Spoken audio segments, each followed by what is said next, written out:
మీరు మీ అభిమాన shows and serials TV కన్నా ముందు ఈటీవీ విన్ యాప్లో చూడండి. Download and subscribe to ETV win app. 99 రూపాయలు మాత్రమే.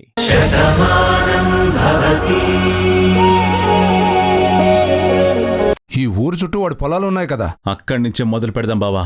కనిపించాడంటే ఈరోజు వాడి పని అయిపోయినట్టే. పదబావ వెళ్దాం. మీరందరూ ఇక్కడే కాపలా ఉండండి. అలాగే బాబు. ఛ, నేను రాధని తీసుకొస్తానని వాడక్కడ ఎదురు చూస్తూ ఉంటాడు. వీళ్ళక్కడికి వెళ్తున్నారు. ముందు ఈ విషయం వాడికి చెప్పాలి. ఎలా?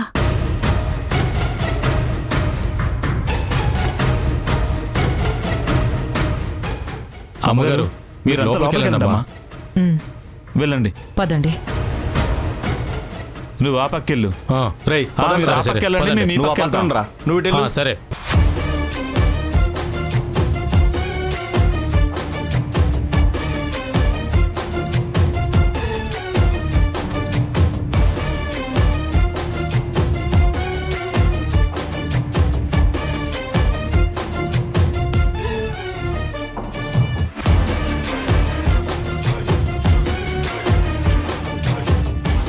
మీ వల్ల మురారి గారి కుటుంబానికి హాని జరుగుతుందో లేదో తెలియదు, కానీ ఇలా ఆకుండా సిగరెట్లు కాలిస్తే మీ ఆరోగ్యానికి మాత్రం హాని కలుగుతుందండి.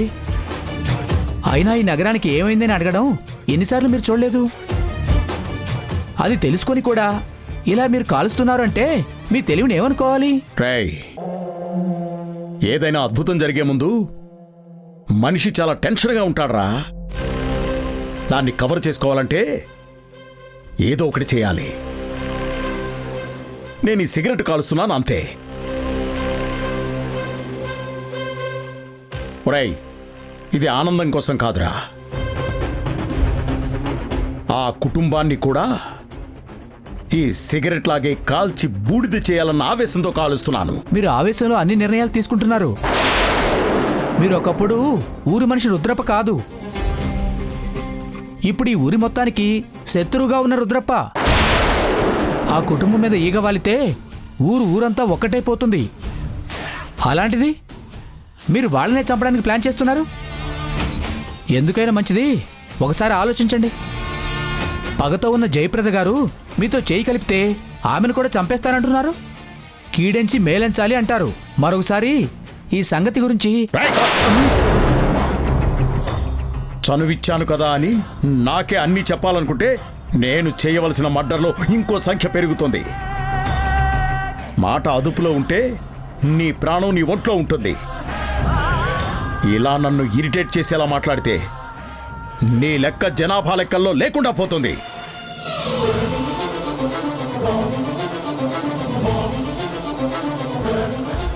మురారి, ఇదిగో ఈ కనిపిస్తున్న పొలం అంతా రుద్రపదే.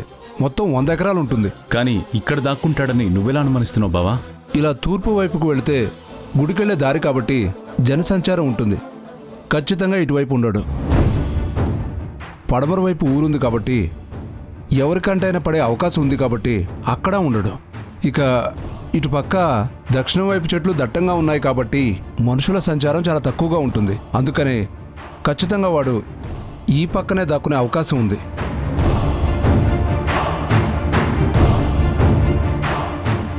ఎందుకంటే వాడి భార్య అమ్మకానికి పెట్టిన పొలం కూడా అదే. అది తన పేరు మీద ఉందని ఎవరికి అనుమానం రాదని వాడు ఖచ్చితంగా అక్కడే ఉంటాడు. ఇటు వెళదాం పద. నిజమే బావా, ఖచ్చితంగా ఎవ్వరికీ అనుమానం రాని ప్లేస్లోనే వాడు ఉండుంటాడు. వాడు ఎవ్వరి కంటికి కనిపించకుండా దాక్కున్నాడు. ఇక ఎప్పటికీ ఎవరికీ కనిపించకుండా మన చేతుల్లో ఈరోజు వాడి పని పూర్తవుతుంది. పద బావా.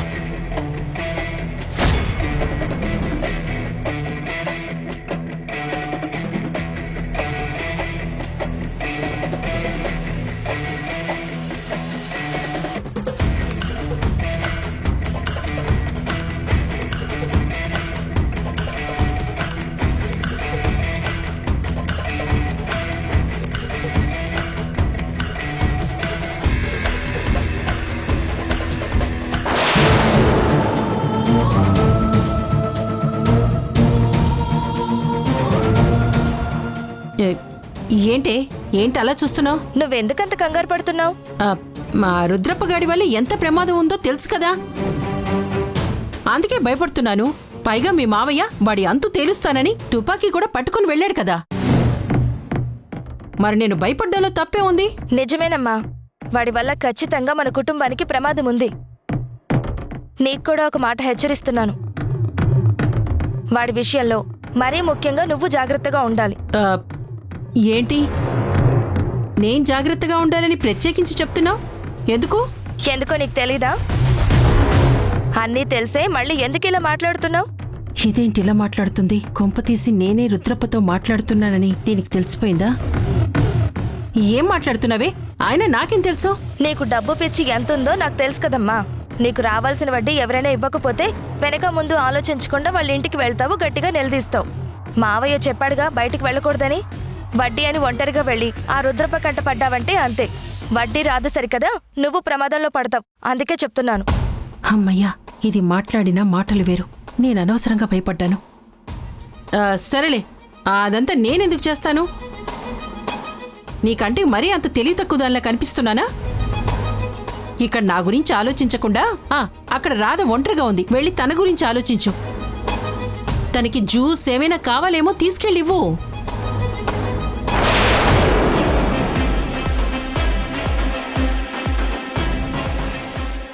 రే, ఇంకా రాలేదేంట్రా? వస్తానన్న మనిషి ఇంకా రాకపోవడం ఏంటి? భలే వారండి, టైం ప్రకారం రావడానికి తనేమైనా డ్యూటీకి వస్తుందా? అందరినీ నమ్మించి ఒక పొట్టేల్ని బలివ్వడానికి తీసుకొస్తుంది, కానీ తనే మీ చేతిలో బలైపోవడానికి వస్తుంది. మీరు కంత్రికి కేర్ ఆఫ్ అడ్రస్ అని ఆవిడికి తెలియదు కదా. గొర్రె కసాయవాణ్ణి నమ్మినట్టు, కోడిపిల్ల గద్దని నమ్మినట్టు మిమ్మల్ని నమ్మింది. ఒరేయ్ గిరి, గట్టిగా అరవకండి, ఎవరికైనా వినిపించిందంటే మీ ఉనికి ప్రమాదం అవుతుంది.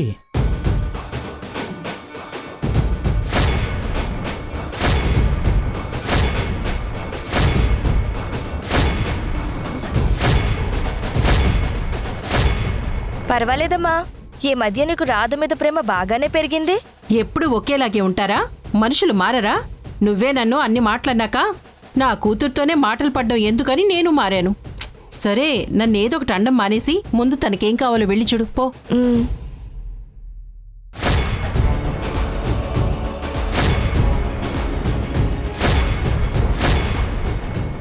ఫోన్ మీరే చేయొచ్చు కదండి, ఎక్కడున్నారో తెలుస్తుంది కదా. రేయ్, ఆ జయప్రద మనం అనుకున్నంత తెలివి తక్కువది కాదురా.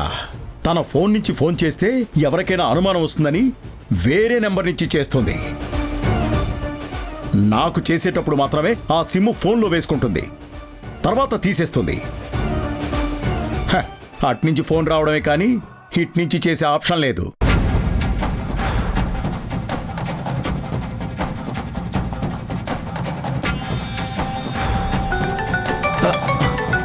అయ్యా ఫోన్.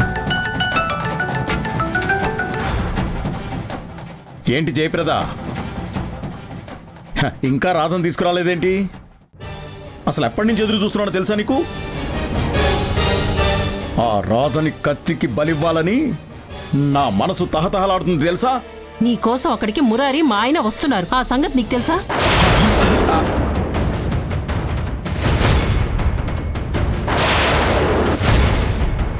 ఏంటి జయప్రద నువ్వు అనేది?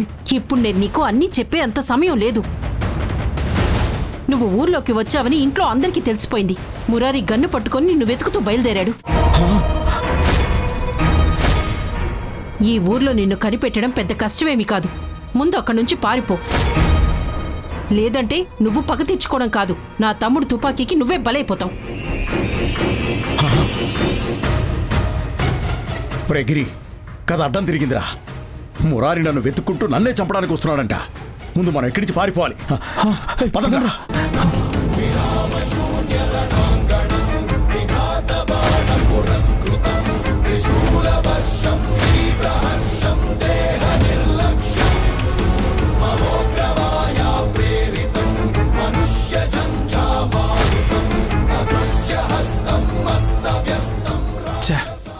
ఇక్కడ కూడా లేడు బావా, ఇంకెక్కడో పడున్నాడు.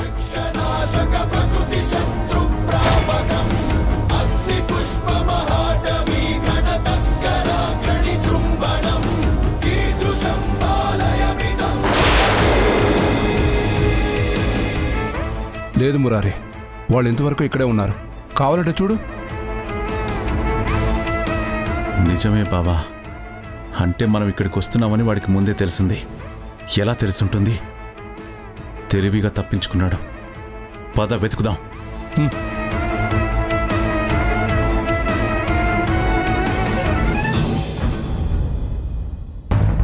Good morning doctor. Very good morning. కూర్చోండి.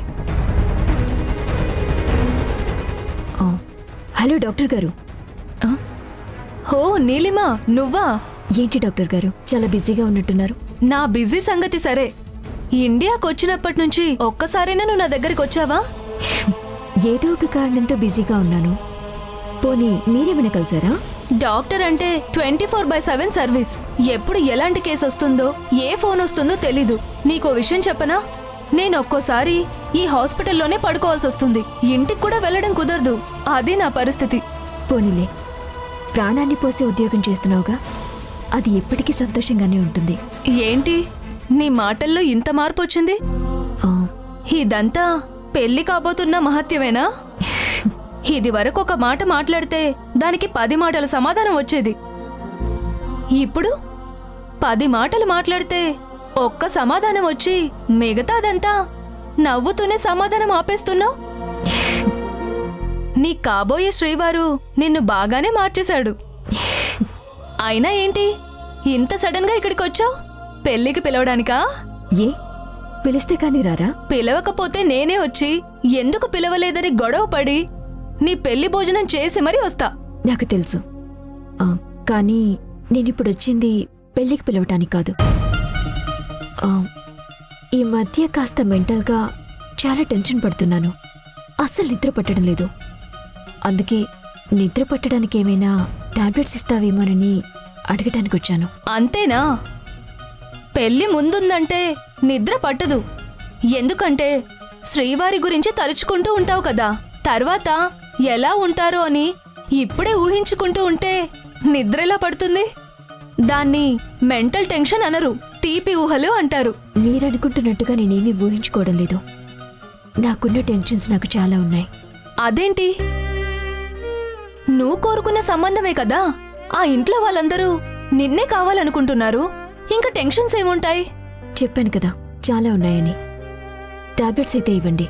సరే, ఒక్క నిమిషం. నర్స్,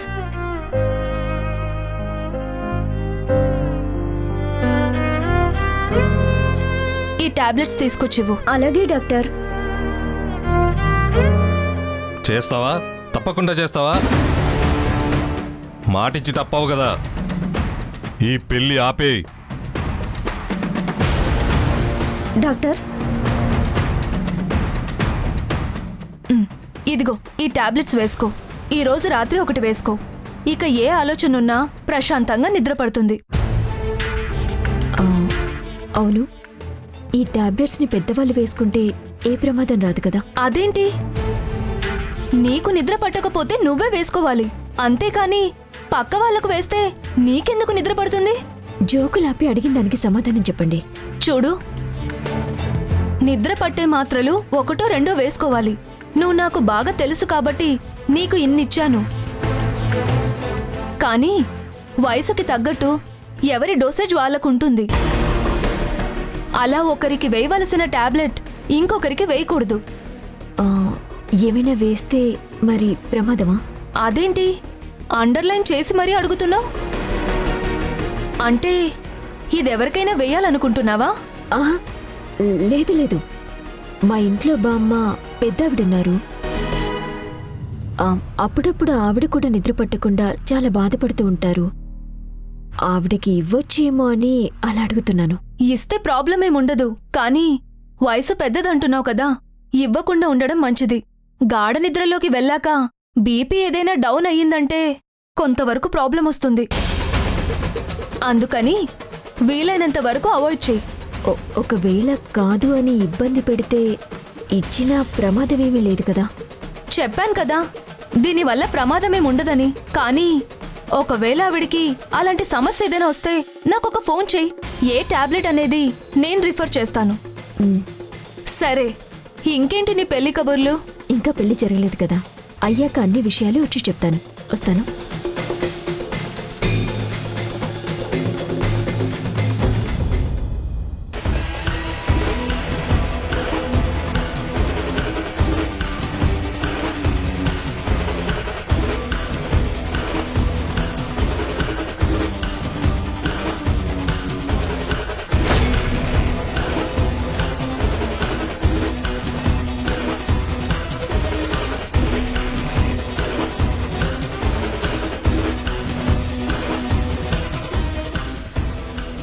తానొకటి తలిస్తే దైవం ఇంకోటి తలిచింది అంటే సామెత అనుకున్నాను.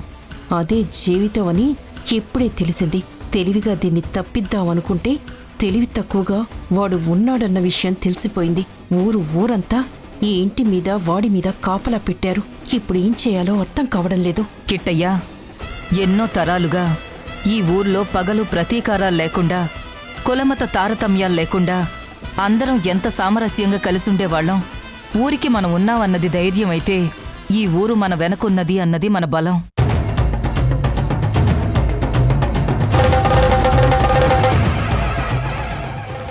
అలాంటి ఈ ఊళ్ళో పచ్చని చేల్లో కలుపు మొక్కలాగా వాడొచ్చాడు. అధికార దాహానికి మన ఇంటిని బలిపెట్టి ఈ ఊరికి మనశ్శాంతి లేకుండా చెయ్యాలనుకున్నాడు. అవును, వాడి కుతంత్రాన్ని మనం కనిపెట్టలేకపోయినా రాధ కనిపెట్టింది కదా మావయ్య. అప్పుడేగా వాడి బ్రతుకు జైలు పాలయ్యింది. అలా చేస్తే వాళ్ళలో మార్పు వస్తుంది అనుకున్నాను, కానీ మరింత మూర్ఖత్వం పెరిగిందని ఇప్పుడే కదా అర్థమైంది.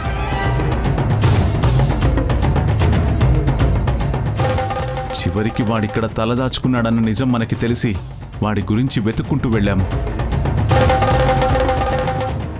కానీ మేం వాణ్ణి పట్టుకోవడానికి కొన్ని క్షణాల ముందే తప్పించుకున్నాడని అక్కడ పరిస్థితి చూస్తే మాకు అర్థమైంది. అంటే వాడి నెట్వర్క్ ఎంతుందో ఇప్పుడే కదా అర్థమవుతుంది.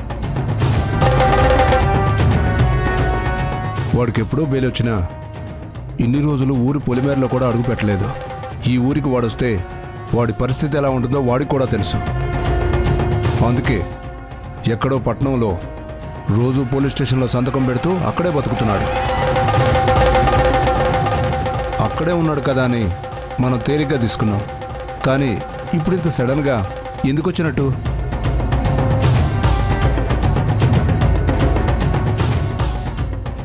ఏముంది బావా, పగతో రగిలిపోతున్నాడు కదా. ఏ బలహీన క్షణమైనా దొరికితే మనల్ని దెబ్బతీయగలమని ఆశ ఉంటుంది కదా. ఆ ఆశతోనే వాడింత దూరం వచ్చాడు అంటే నాకెందుకో నమ్మబుద్ధి కావడం లేదు కిట్టయ్య. ఖచ్చితంగా వాడికి ఇక్కడి నుంచి ఎవరో సాయం చేస్తున్నారు. ఇక్కడ విషయాలు ప్రతి ఒక్కటి వాడికి అందిస్తున్నారు. అదేంటమ్మమ్మా, మనకి వ్యతిరేకంగా మన ఊళ్ళో ఎవరుంటారు? అందరూ మనల్ని అభిమానించేవాళ్లే కదా. అందుకేగా వాడు ఊళ్ళోకి వచ్చాడని తెలియగానే ఊరంతా మనకి కాపలా వచ్చింది. అమ్మా, అందరూ మనవాళ్లేనమ్మా, కానీ ఎవరో ఒకరు మాత్రం వాడి వైపు ఉన్నారు. వాడికి సహాయం చేస్తున్నారు. వాళ్ళెవరో తెలుసుకోవాలి.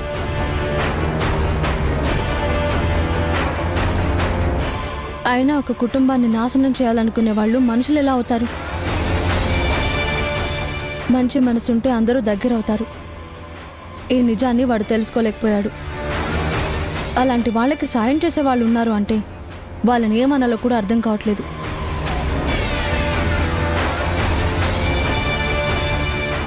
ఈ ఇంటి మనిషిగా నేనే వాడికి సహాయం చేయవలసిన పరిస్థితి నువ్వే కల్పించావు రాధా. నిన్ను ఇంటి నుంచి పంపించటం నా వల్ల కావడం లేదు. అందుకే వాడి సాయం తీసుకున్నాను. తెలివిగా చెయ్యాలనుకున్నాను, కానీ ఇలా అందరికీ తెలిసిపోతుందని ఊహించలేకపోయాను. ఇప్పుడు నాకు అర్థమైంది. వాడిదే టైంలో ఇక్కడికి ఎందుకు వచ్చాడో ఇప్పుడు నాకు పూర్తిగా తెలిసింది. ఏంటి సత్య అది? అమ్మమ్మ, కొంచెం ప్రాక్టికల్గా ఆలోచిద్దాం. రాధకి డెలివరీ టైం అని అందరికీ తెలుసు. ఎవరో సాయం చేస్తున్నారు అన్నావు కాబట్టి ఈ మాట వాడికి ఎవరో చెప్పుంటారు.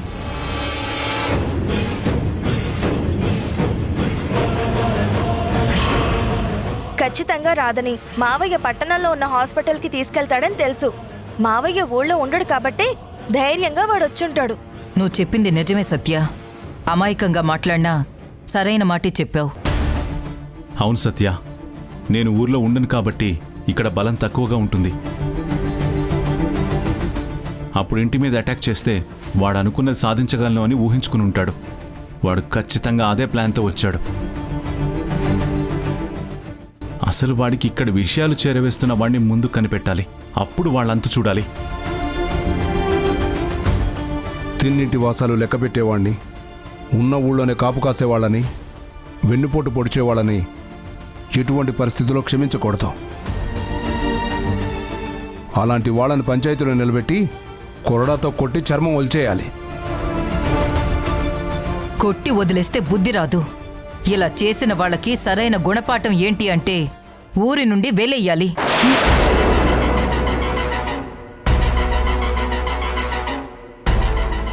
వాడింట్లోనే నిలువు నీడ లేకుండా చెయ్యాలి. జీవితాంతం జైల్లో ఉండి చిప్పకూడు తినేలా చెయ్యాలి.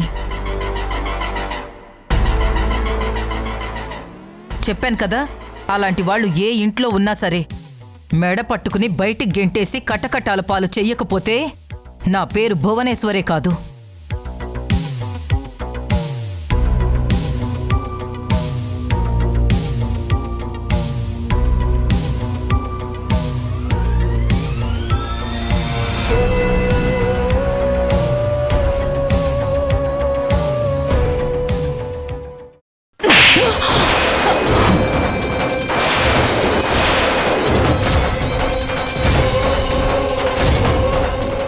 నువ్వు నా కడుపున చెడబుట్టావే.